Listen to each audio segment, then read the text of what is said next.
The week a client tells you you're brilliant, you quietly lower your price.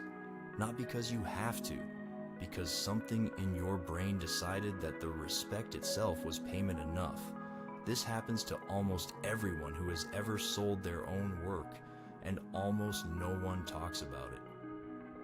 Because it feels too embarrassing to admit and too invisible to catch in the moment. Here is the contradiction at the center of it all. Validation was supposed to make you charge more. That was the deal you made with yourself, probably years ago. Once people see what I'm worth, once someone finally gets it, I'll start asking for what I actually deserve. But the moment that recognition arrives, the pricing conversation goes in the opposite direction. Behavioral economists call this the approval security trade-off, and it is one of the most reliably documented patterns in self-employment psychology. To understand why it happens, you have to go back to something your brain learned long before you had a business. Approval and safety got wired together very early. For most people, being liked by the right person meant being protected, included, valued. The brain doesn't distinguish between childhood social dynamics and a contract negotiation. When someone important finally signals that you belong, the ancient part of your nervous system exhales. The threat is over.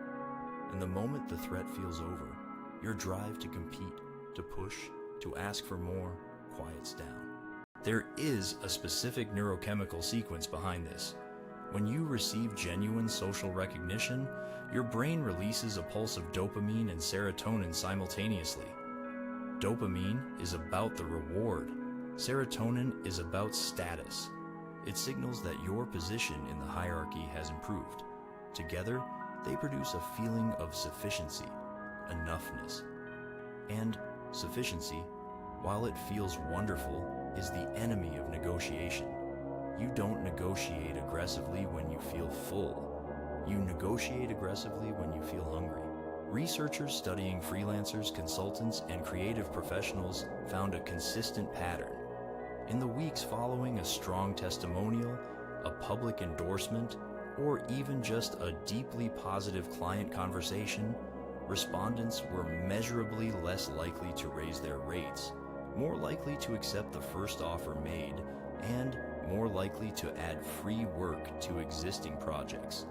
The validation didn't empower them, it sedated them. The very thing they'd been working toward undermined the financial behavior it was supposed to unlock. There's another layer that makes this worse.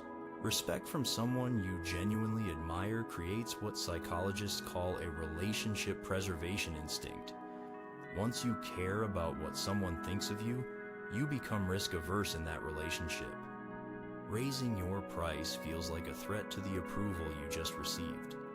You start unconsciously reasoning that if you ask for more, they might reconsider their opinion of you. So you protect the feeling by keeping the number small. The compliment becomes a cage. This is compounded by something called earned adequacy bias. Once external validation arrives, your internal monologue shifts from "I need to prove my worth" to "my worth has been confirmed." And confirmation, psychologically speaking, feels like completion. Humans are terrible at pushing past completion signals. We are wired to stop once we've achieved the goal. The problem is that being respected and being paid correctly are two entirely separate goals, and your brain tends to conflate them into one. Tick one box, the other feels almost tick two. The people who escape this pattern don't do it through willpower. They do it through structural separation. They decide, in advance and in writing, what they will charge next. Before the praise arrives, they treat pricing as a policy, not a conversation. When the compliment comes, they receive it warmly. They genuinely appreciate it, and then they refer back to the policy. The number was already set. Emotional state at the moment of negotiation becomes largely irrelevant because the negotiation functionally already happened. The deeper truth here is that your brain was never going to let respect and higher prices coexist automatically, not without deliberate intervention, because the brain that needed validation to feel safe is the same brain sitting across from the person offering it. It will always choose to protect the warmth over the invoice. Knowing that isn't weakness, it's just accurate neuroscience.